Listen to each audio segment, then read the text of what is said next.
네, 문재인 대통령이 의료비 걱정 없는 나라를 위한 건강보험 제도 개선 방안을 발표했습니다. 네, 미용, 성형 이외의 진료에는 모두 건강보험을 적용하고 연간 본인 부담 상한액을 대폭 낮춰 돈이 없어 치료를 못 받는 일은 없도록 하겠다는 것이 핵심입니다.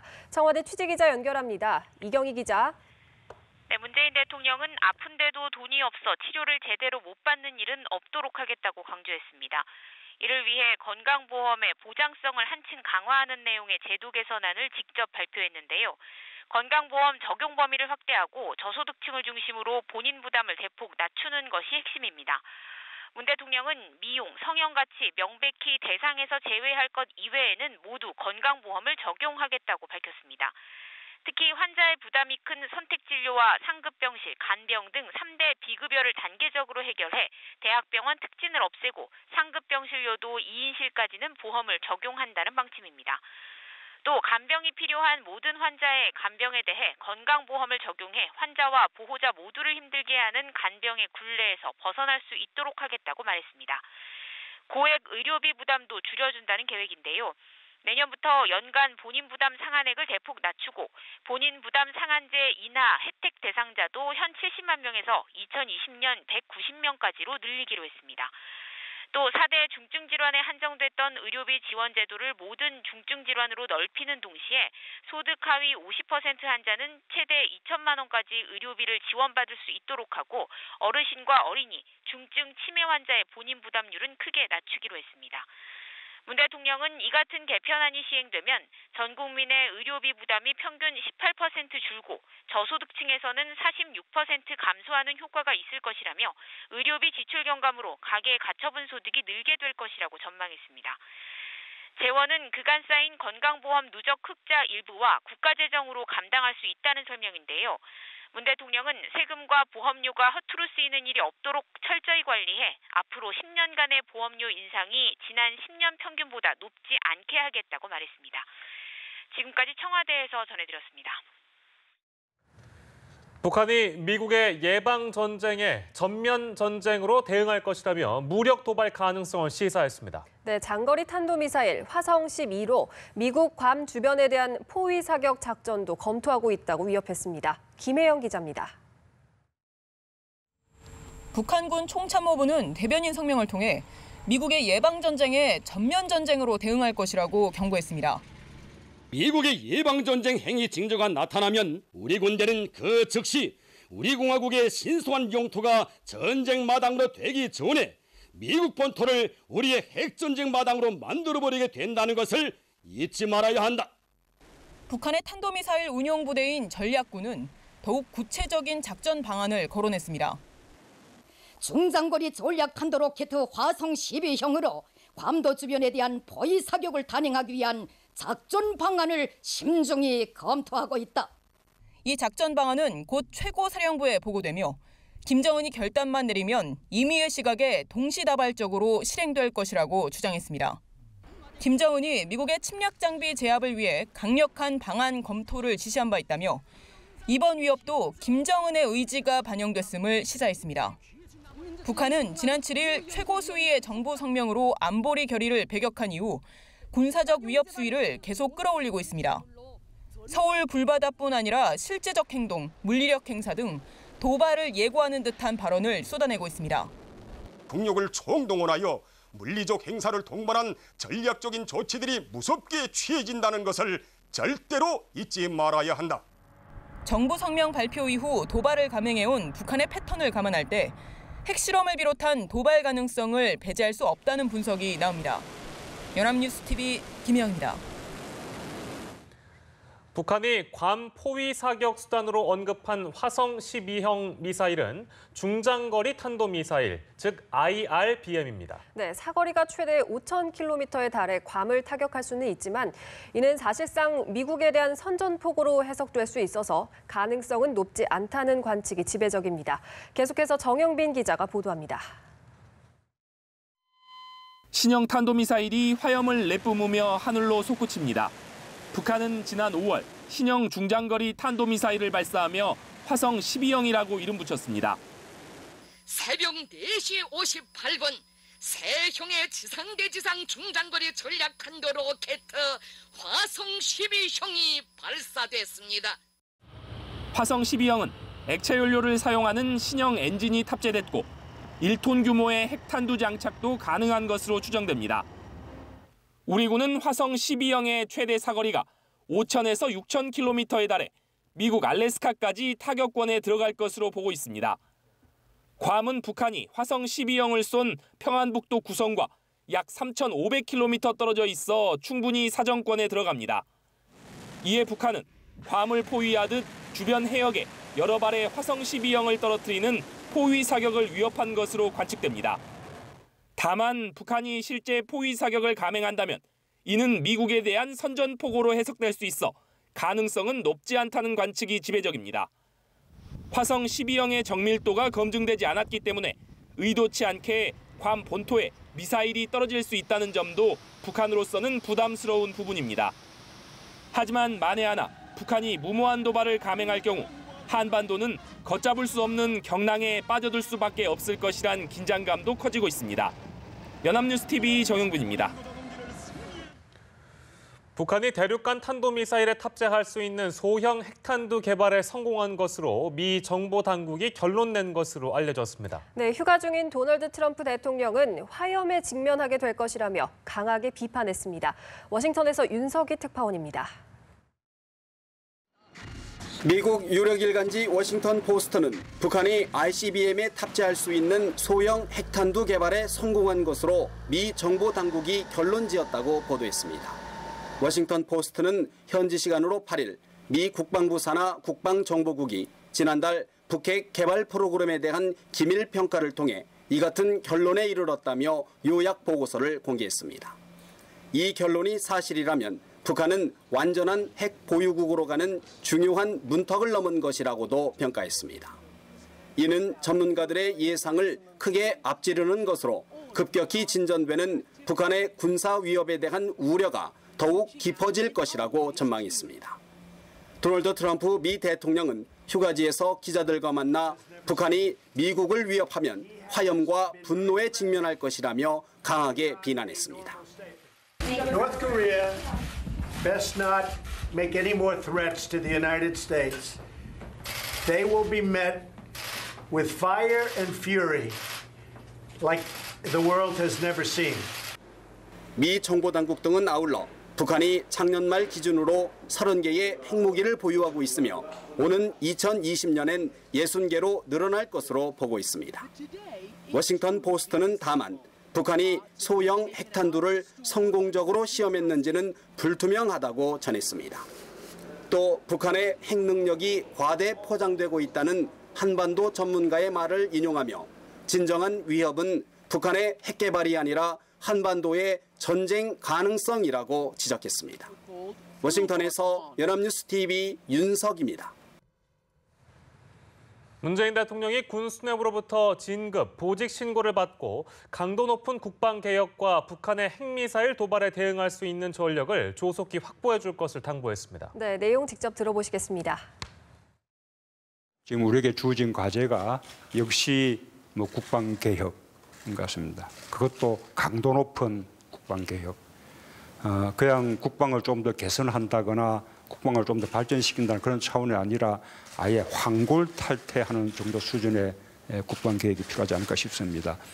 우선 당면 과제는 역시 북한의 핵과 미사일 이 도발에 대해서 우리가 대응할 수 있는 전력을 확보하는 것이 굉장히 시급한 과제인 것 같습니다.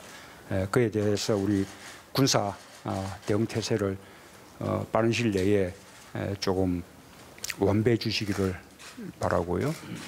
또 하나는 우리가 역시 자주 국방 능력을 높여 나가야겠습니다. 그리고 또 하나는 방산비리.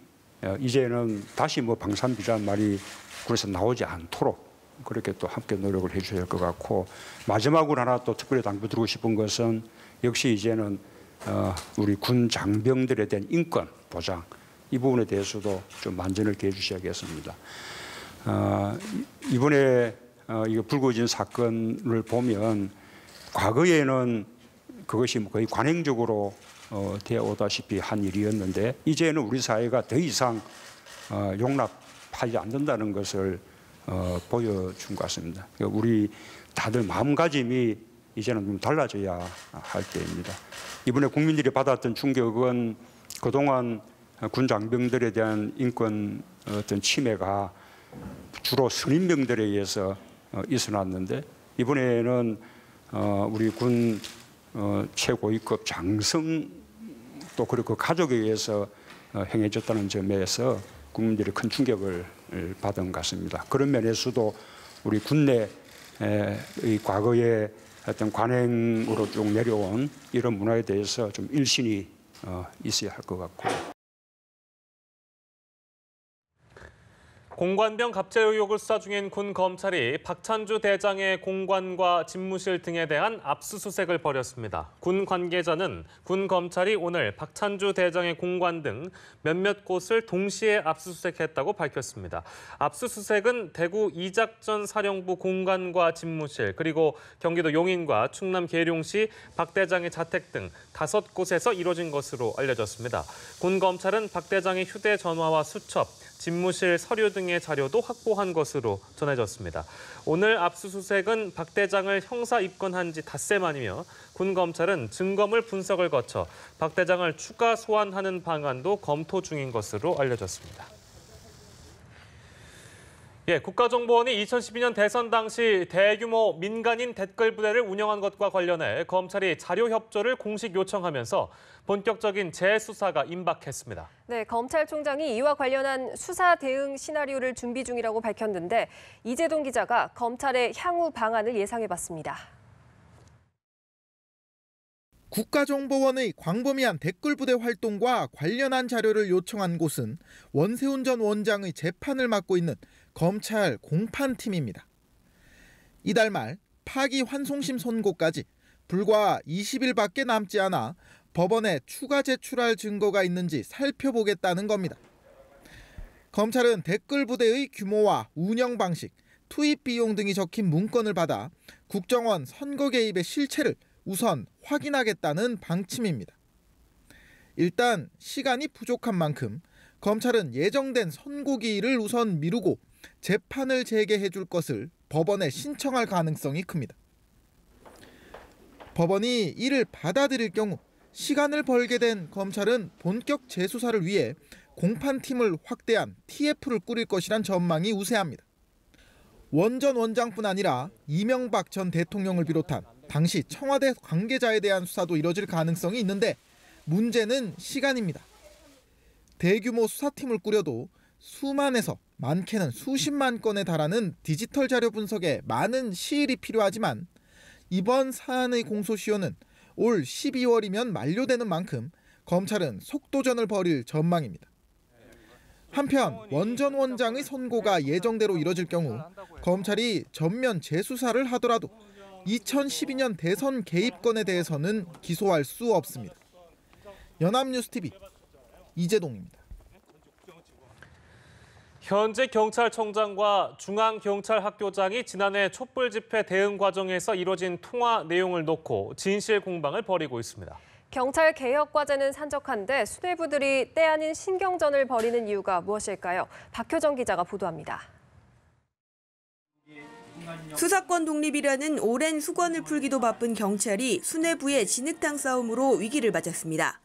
논란의 시작은 광주지방경찰청장으로 촛불 집회를 관리한 강인철 중앙경찰학교장이 이철성 경찰청장으로부터 부당한 압력을 받았다고 주장하면서부터입니다.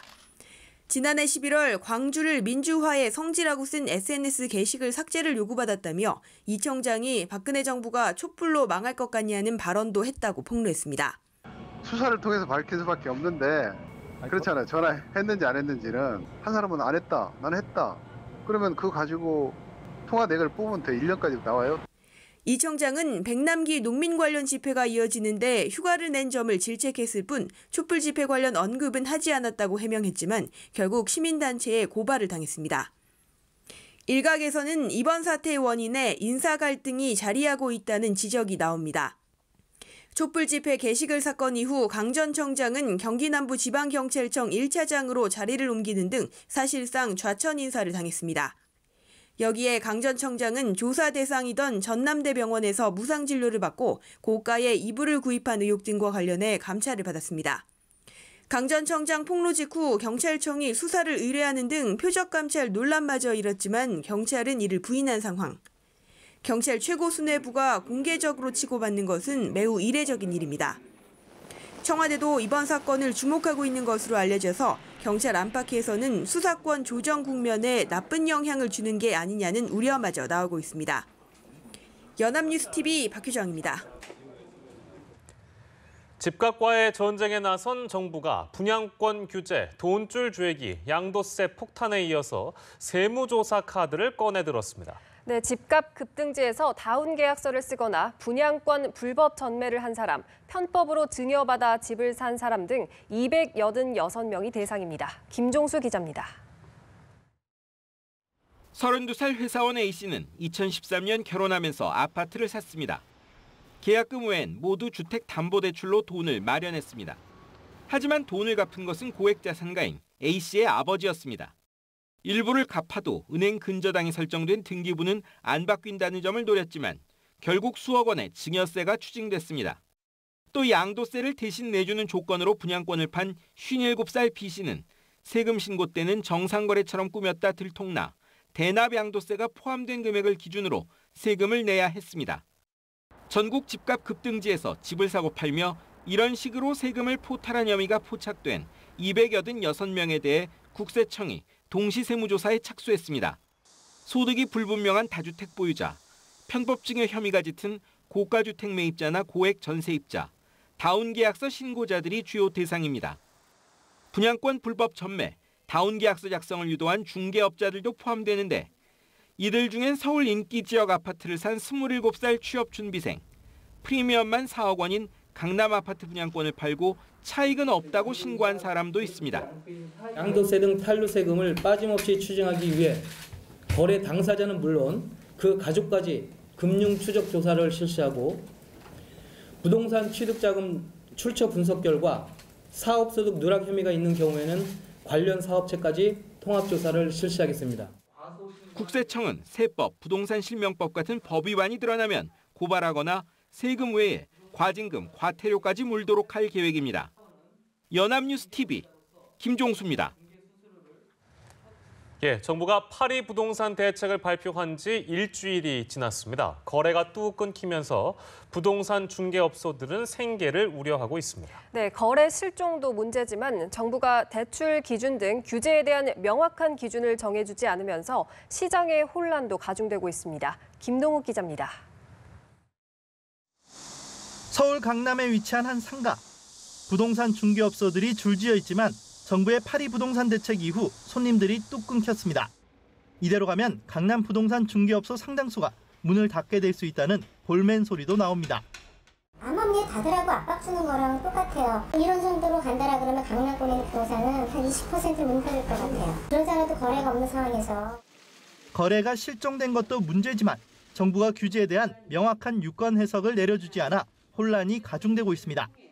예를 들어 2005년 사업 승인 인가가 난 한 재건축 아파트의 경우 2003년 말 이전 조합원은 한 번 팔 수 있는 예외 조항이 있었는데 올해 사업 승인 변경이 나면서 여전히 예외 조항이 유효한지를 묻는 문의가 이어지고 있습니다. 또 대출 규제 적용 기준도 보완책이 나오며 계속 바뀌고 있는데 세부 기준이 명확치 않아 은행 창구에서는 혼선이 빚어지고 있습니다. 기본적인 건 데이터를 쭉 해서 가설이든 직설이든 간에 만들어주고 나서 국민들이 어떻게 할 건지 가이드라인을 만들어주고 나서 움직여야 되는데 그게 전무하단 말이지. 집주인이 매물을 걷어들이면서 가격이 상승하는 듯 착시 현상이 나타나는 등 매매 가격도 혼란스럽습니다. 하나둘 나오는 급매물이 실제 매물인지 묻는 전화만 빗발칠 뿐 실제 거래는 거의 이루어지지 않고 있습니다. 부동산 시장은 강력한 규제로 인한 거래 실종과 불명확한 기준이라는 이중고를 겪으며 얼어붙고 있습니다. 연합뉴스TV 김동욱입니다.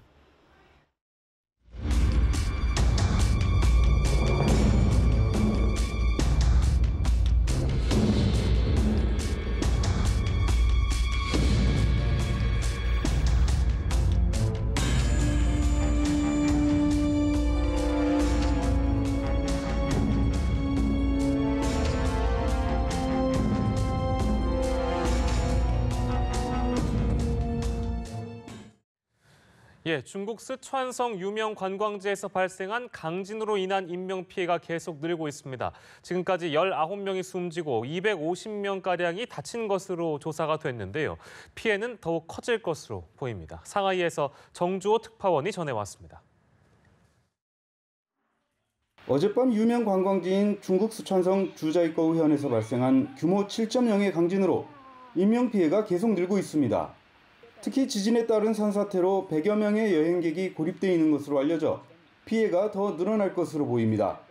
현지 정부는 지진 발생 후 1급 비상대응 태세에 돌입했으며 의료 및 구조 인력도 긴급 투입했습니다. 또 주자이거우 관광지 운영을 중단하고 주변 지역을 통제하며 구조 작업을 벌이고 있습니다. 시진핑 중국 국가주석은 총력을 다해 신속히 구조 작업을 벌일 것을 지시했습니다. 리커창 총리도 국가재난대응위원회와 국무원 재난구조지휘본부의 합동구조본부를 구성해 구조작업을 지원하라고 지시했습니다. 이번 지진으로 한국인 관광객의 부상 소식도 전해졌습니다. 외교부에 따르면 지진 발생 당시 대피과장에서 한국인 관광객 2명이 다리와 손목에 경미한 부상을 입은 것으로 확인됐습니다. 쓰촨성에서 강진으로 피해가 발생한 지 하루 만에 신장 위구르 자치구에서도 지진이 뒤따랐습니다.